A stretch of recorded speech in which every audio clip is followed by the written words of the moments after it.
Modern English retains features relating to natural gender, namely the use of certain nouns and such as he and she. کہتے ہیں کہ جب یہ modern English period آ گیا. Modern English period کیا ہے؟ 1150 عیسوی سے پہلے جو دور تھا اس کو ہم کہتے ہیں اولڈ انگلش پیریڈ. اس کے بعد کا جو دور ہے 1150 سے 1500 تک کا جو دور ہے یا 1450 تک کچھ لوگ کہتے ہیں، یہ تھا مڈل انگلش پیریڈ. اس کے دوران چینجز ہو گئی، انگریزی میں یہ چیز نکال لی گئی. لیکن 1500 کے بعد جو وقت شروع ہوتا ہے، دور شروع ہوتا ہے ماڈرن انگلش کا، جو 1800 تک چلتا ہے پھر، اور جو ابھی ہے یہ لیٹ ماڈرن پیریڈ ہے انگریزی کا جو ابھی چل رہا ہے. تو اس میں واپس ریٹین ہو گئی وہ چیزیں، واپس ڈالی گئی وہ فیچرز اور کچھ ناؤنز جو کہ اس دور میں نکالی گئی تھی. وہ کیا کیا چیزیں تھی؟ وہ تھی ہی اینڈ شی کا استعمال. ہی اور شی کو پرانے جو مڈل انگریزی میں کیا کیا گیا تھا، اس میں اس کے ساتھ یہ حشر کیا گیا تھا کہ اس کو غیر جاندار چیزوں کے ساتھ بھی ہی اور شی لگایا جاتا تھا. لیکن جب ماڈرن انگریزی آ گئی تو اس میں کیا ہو گیا، وہ پرانی والی جو اولڈ انگلش کا جو ترتیب تھا، وہ گرامیٹیکل جینڈر وہ واپس آیا لینگویج میں، اور ہی اور شی کو صرف میسکولن اور فیمینن کے لیے استعمال کیا جانے لگا. To refer specifically to persons or animals of one or other sexes. کہتے ہیں کہ صرف یا تو اینیملز کے لیے ہی اور شی استعمال ہوتا تھا پھر، یا لوگوں کے لیے، انسانوں کے لیے استعمال ہوتا تھا. غیر جاندار چیزوں کے لیے پھر ہی اور شی کا استعمال ختم ہوا. And certain others اور دیگر چیزوں کے لیے such as it for sexless objects، اور جو جن چیزوں میں یعنی جان نہیں ہے، غیر جاندار ہے، ان کے لیے اٹ کا استعمال ہونے لگا. اب آتے ہیں gender as a grammatical category and biological category. یہ بہت ہی اہم ٹاپک ہے، اس کو بالکل مس نہ کریں. دیکھیں، جب ہم لینگویج پڑھتے ہیں نا، تو لینگویج جو ہے اس میں ہم جینڈر کو گرامیٹیکل کیٹیگری کے طور پر پڑھتے ہیں، نہ کہ بایولوجیکل کیٹیگری. اب ہے یہ کیا، یعنی گرامیٹیکل کیٹیگری اور بایولوجیکل کیٹیگری میں کیا فرق ہے؟ سمپل سا مثال دیتا ہوں میں آپ کو آپ کی زبان سے. آپ اردو پڑھتے ہیں یا پشتو کے بولنے والے ہیں یا پنجابی کے. آپ اکثر دیکھتے ہو ہم کہتے ہیں دروازہ کھلا ہے. کیا کھلا ہے؟ دروازہ کھلا ہے. اب کیا دروازہ جو ہے یہ وہ ہے میل ہے جو آپ کہتے ہو کہ کھلا ہے؟ ہم یہ نہیں کہتے نا کہ دروازہ کھلی ہے. لیکن کیا آپ تصور یہ کرتے ہو کہ یہ دروازہ کوئی مرد ہے؟ نہیں. یا آپ کہتے ہو اندھیرا چھا گیا. صحیح ہے نا، اندھیرا چھا گیا. اب یا کتاب میز پہ پڑی ہے. کتاب کو آپ ایز اے فیمینن وہ ڈیل کرتے ہو اپنی لینگویج میں. یا پشتو میں ہم کہتے ہیں، مردان کی جو پشتو ہے اس میں ہم کہتے ہیں دا گناہ دا، یہ گناہ ہے. تو گناہ کو ہم وہاں پر as a female, as a feminine gender وہ جانتے ہیں اور اس کو استعمال کرتے ہیں. جبکہ سوابی کی جو پشتو ہے اس میں ہم کہتے ہیں دا گناہ دے. وہی میننگ ہے، یہ گناہ ہے، مگر پشتو میں اس کا مطلب یہ جو ہے یہ میسکولن کی طرف جاتا ہے، اس کا جو میننگ ہے. لیکن نہ ہی سوابی والے اس کو وہ جانتے ہیں، کوئی میل جانتے ہیں، اور نہ ہی مردان کے بولنے والے اس کو فیمینن جانتے ہیں. بلکہ لینگویج میں ہمارے پاس یا تو میسکولن ہوتا ہے یا فیمینن ہوتا ہے. اب میں یہ مثالیں کیوں دے رہا ہوں؟ مثالیں اس لیے دے رہا ہوں کہ ہمارے پاس اردو یا پشتو میں دو ہی جینڈر ہے، وہ ہے میسکولن یا فیمینن. ہمارے پاس کوئی نیوٹرل جینڈر نہیں ہے. تو ہم ہر چیز کو یا تو میسکولن میں ڈالیں گے یا فیمینن میں ڈالیں گے. تو میسکولن یا فیمینن میں کسی چیز کو ڈالنے سے نہ وہ مرد بنتا ہے نہ وہ عورت بنتی ہے. تو یہ خاص کیا ہے؟ گرامیٹیکل جینڈر ہے. اس کو بایولوجیکل جینڈر نہیں کہتے. دروازے کو جو ہے ہم مرد کی فیچر ہم نہیں بتاتے کہ یہ کوئی مرد ہے، کہ یہ دروازہ کھلا ہے.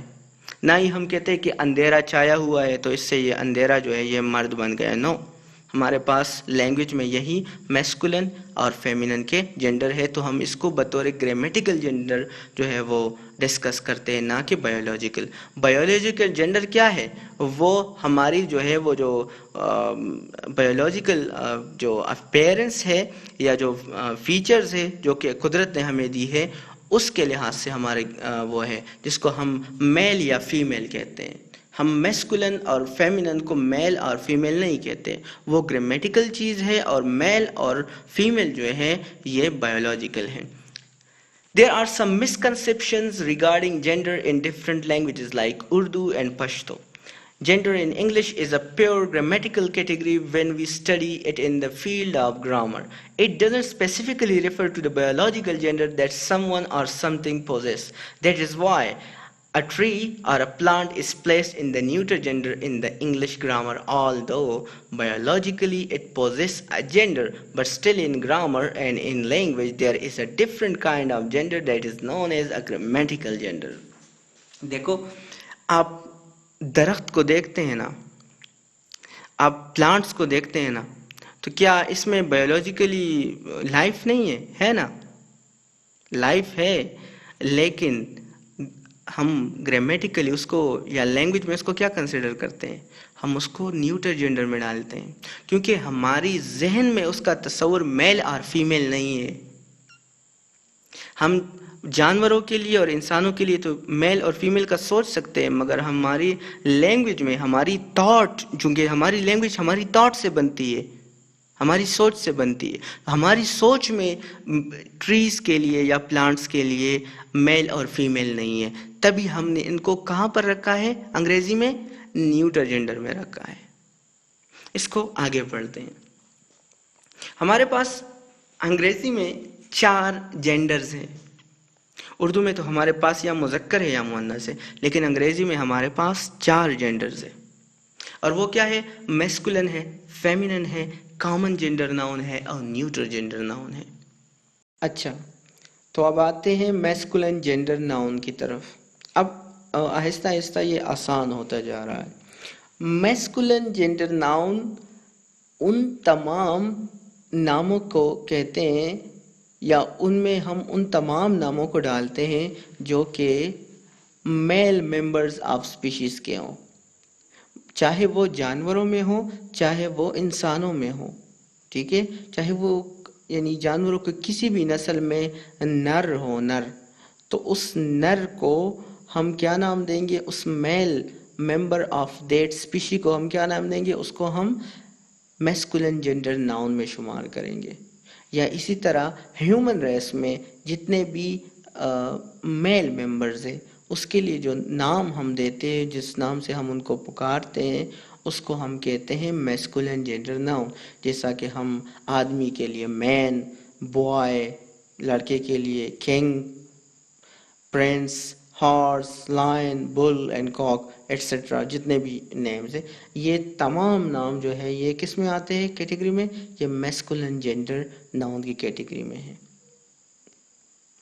پھر اس کے بعد آتا ہے فیمینن جینڈر ناؤن. تو فیمینن جینڈر ناؤن بالکل اسی کی طرح ہے، لیکن اس سے اس لحاظ سے ڈیفرنٹ ہے کہ اس میں میل ممبرز کے نام آتے ہیں تمام، اور یہاں پر فیمیل ممبرز کے.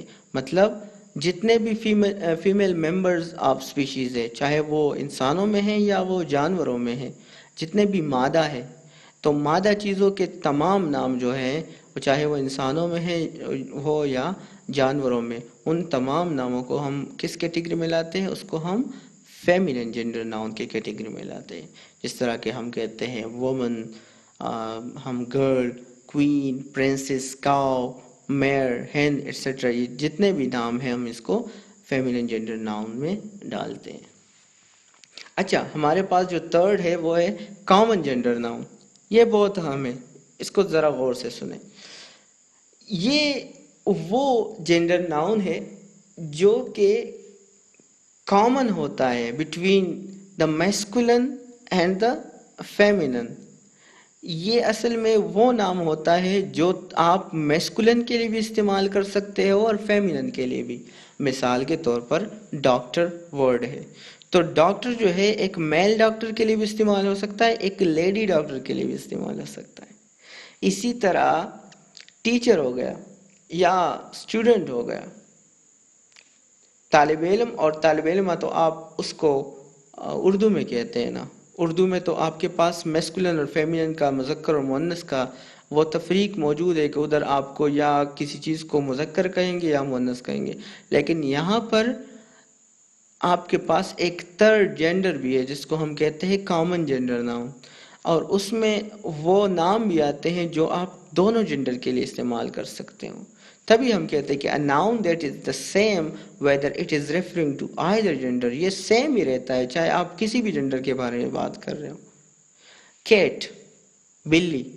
اب بلی کا جو انگریزی میں فیمینن ہے وہ نہیں ہے، اس کا میسکولن بھی نہیں ہے. یہ ایک ہی ورڈ ہے جو میسکولن کے لیے بھی استعمال ہوتا ہے اور فیمینن کے لیے بھی. آپ نے کبھی نہیں سنا ہوگا کہ جو میل کیٹ ہے اس کو یہ کہا جاتا ہے، فیمیل کیٹ کو اس طرح کہا جاتا ہے. صحیح ہے نا. اسی طرح ٹیچر، استاد، فیمیل ٹیچر بھی ہو سکتی ہے، میل ٹیچر بھی ہو سکتا ہے، تو یہ کامن نیم ہے، کامن جینڈر ناؤن ہے. اس طرح پیپل، پارٹنر اور باقی چیزیں. ہاں ایک کام آپ کر سکتے ہیں، اگر آپ نے اسپیسیفائی کرنا ہے کہ یہ میل کی بات ہو رہی ہے یا فیمیل کی، تو اس کے آگے آپ یہ لکھیں کہ میل فرینڈ اور فیمیل فرینڈ، میل ڈاکٹر اور فیمیل ڈاکٹر اور لیڈی ڈاکٹر. تو اس کے ذریعے وہ اسپیسیفائی ہو جائے گا کہ آپ کس کی بات کر رہے ہو، میل دوست کی بات کر رہے ہو یا فیمیل دوست کی بات کر رہے ہو. احمد از مائی بیسٹ فرینڈ. احمد کیا ہے؟ میرا جگری یار ہے، میرا بہترین دوست ہے. تو اب یہاں پر فرینڈ کیا ہے؟ ایک کامن جینڈر ناؤن ہے.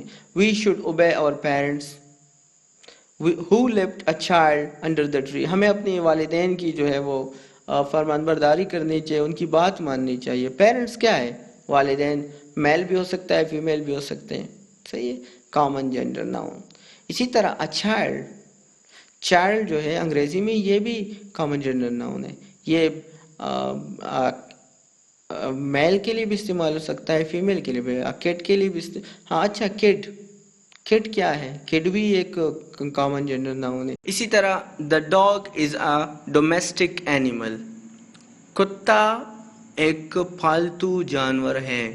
تو اینیمل بھی میسکولن جینڈر میں کے لیے استعمال ہو سکتا ہے اور فیمینن جینڈر دونوں کے لیے استعمال ہو سکتا ہے، اس لیے ان میں یہ کامن ہے تو اس کو کامن جینڈر ناؤن میں رکھا گیا ہے. I met a strange person last night. میں کل ایک اجنبی شخص کے ساتھ ملا. اسٹرینج عجیب کو بھی کہتے ہیں لیکن یہاں پر اجنبی کے لیے استعمال ہوا ہے. تو پرسن بھی کیا ہے؟ کامن جینڈر ناؤن میں آتا ہے، میسکولن کے لیے بھی استعمال ہو سکتا ہے اور فیمینن جینڈر ناؤن کے لیے بھی استعمال ہوتا ہے. اب آتے ہیں لاسٹ کیٹیگری پہ جو ہے نیوٹر جینڈر ناؤنز. یہ بہت ٹریکی ہے. The nouns that refer to material things or to things that don't have an animal life. پہلے جو جملے کا حصہ ہے وہ تو بہت آسان ہے، سمجھ میں آتا ہے، لیکن یہ دوسرا والا تھوڑا سا ٹرکی ہے کہ وہ تمام نام جو کہ میٹیریل تھنگس کے ہوتے ہیں ان کو ہم کیا کہتے ہیں؟ ان کو ہم نیوٹر جینڈر ناؤنز کہتے ہیں. مثلاً بیڈ ہو گیا، مثلاً ٹیبل ہو گئی، وال ہو گیا، دروازہ ہو گیا، ڈور، ونڈوز ہو گئی، فین اور دیگر چیزیں. جتنے بھی بے جان چیزیں ہیں ان کے ناموں کو ہم نیوٹر جینڈر ناؤنز میں رکھتے ہیں. لیکن یہ جو دوسرا پارٹ ہے two things that don't have an animal life,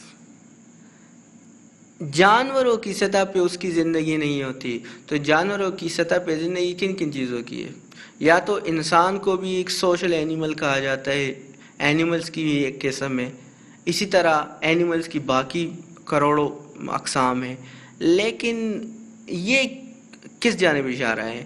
وہ ہے ٹریز کی جانب اور پلانٹس کی جانب۔ دیکھیں ٹریز اور پلانٹس کیا ہے؟ جاندار تو ہے، لائف لیس تو نہیں ہے نا، کیونکہ انہی ٹریز کی وجہ سے ہمیں آکسیجن ملتا ہے، یہ وہ زہریلا جو گیس ہے کاربن ڈائی آکسائڈ یا کاربن مونو آکسائڈ اس کو ختم کرتا ہے اور ہمیں فریش ایئر دیتا ہے، جو کولڈ ایئر ہے، کول ایئر ہے وہ ہمیں دیتا ہے۔ لیکن اس کے برعکس ہماری جو لینگویج ہے، جو کہ ہماری تھاٹ نے شیپ کی ہے، اس میں ہمارے ذہن میں یہ ہے کہ اس کا کوئی میل اور فیمیل ہے نہیں، تو جب ہم کسی چیز کے بارے میں میل اور فیمیل کا تصور نہیں کرتے تو اس کو ہم میسکولن اور فیمینن میں یا کامن جنڈر ناؤن میں تو رکھتے ہی نہیں ہیں۔ اس لیے ہمیں مجبوراً غیر جاندار چیزوں کے ساتھ ان چیزوں کو بھی رکھنا پڑتا ہے، ٹریز اور پلانٹس کو بھی ہم نیوٹر جنڈر ناؤن میں رکھتے ہیں۔ اب نیوٹر جنڈر ناؤن کا مطلب کیا ہے؟ نیوٹر کہتے ہیں زیرو کو، جو نہ پلس ہو نہ مائنس ہو، اس پہ کوئی چارج نہ ہوتا ہو، جس کی کوئی جینڈر نہیں ہوتی، صحیح ہے نا؟ تو نہ یہ میسکولن ہے نہ یہ فیمینن ہے، کامن تو دونوں ہے، میسکولن بھی ہے فیمینن بھی، لیکن نیوٹر جو ہے نہ میسکولن ہے نہ فیمینن ہے، تبھی جو ہے ہم اس کو نیوٹر جینڈر ناؤن کہتے ہیں، وہ ناؤن جس کا کوئی جینڈر نہیں ہوتا۔ اچھا، لیکن میں نے آغاز میں ایک بات کہی تھی کہ جو اولڈ وہ تھا انگریزی کا نظام تھا، جو کہ پیریڈ جو چلا تھا 1150 سے پہلے، اس میں اولڈ انگلش پیریڈ میں کیا ہوتا تھا کہ اس میں ہی اور شی کا استعمال ہوتا تھا، جو گرامیٹیکل جینڈر تھا اس کا استعمال ہوتا تھا، پھر وہ مڈل میں ختم ہو گیا تھا۔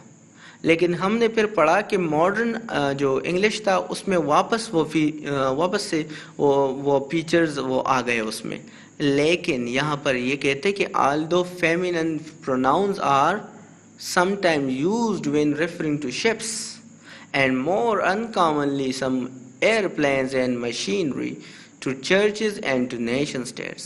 کہتے ہیں کہ اگرچہ وہ ٹرینڈ تو ختم ہو چکا تھا ماڈرن انگریزی میں، لیکن اب بھی کچھ شپس کے لیے جو بے جان چیزیں ہیں، جو غیر جاندار چیزیں ہیں، ان کے لیے بھی ہی اور شی ہم استعمال کرتے ہیں۔ لائک آئی لو مائی کار، شی مطلب کار کے لیے اشارہ ہے، شی از مائی گریٹسٹ پیشن۔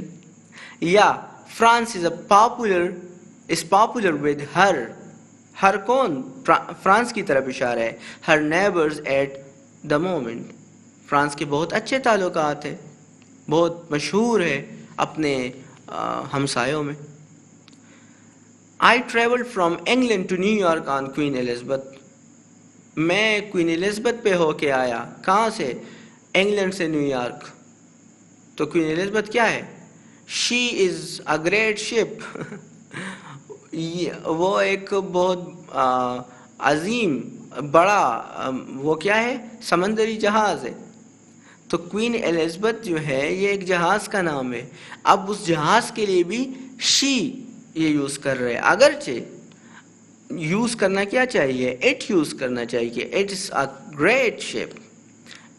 یا France is popular with its neighbours ہونا چاہیے تھا۔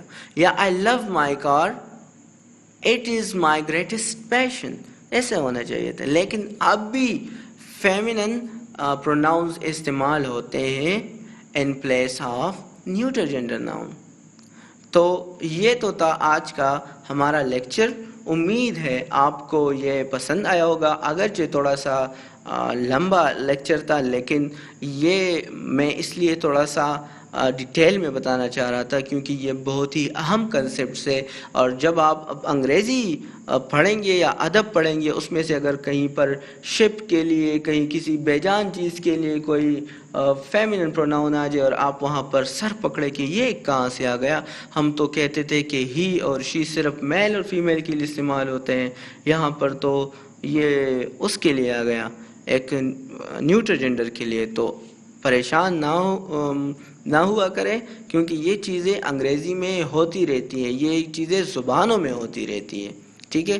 تو سبسکرائب کرنا نہ بھولیے گا، ضرور سبسکرائب کریں۔ بہت سے لوگ چینل آ جاتے ہیں مگر سبسکرائب نہیں کرتے، اب جنہوں نے کیا ہے ان کا بہت بہت شکریہ، اور بیل آئیکن ضرور دبائے، کیونکہ اس سے آپ کو آنے والی ویڈیوز کے نوٹیفیکیشن پھر ملتے ہیں۔ اور لائک تو ضرور کیجئے اور کمنٹ بھی کریں کہ آپ کو اس ویڈیو میں کون سی بات اچھی لگی، کیا کیا آپ نے سیکھا، اور کون سی چیزیں ہیں جس پہ ہمیں مستقبل میں بات کرنی چاہیے۔ Thank you so much.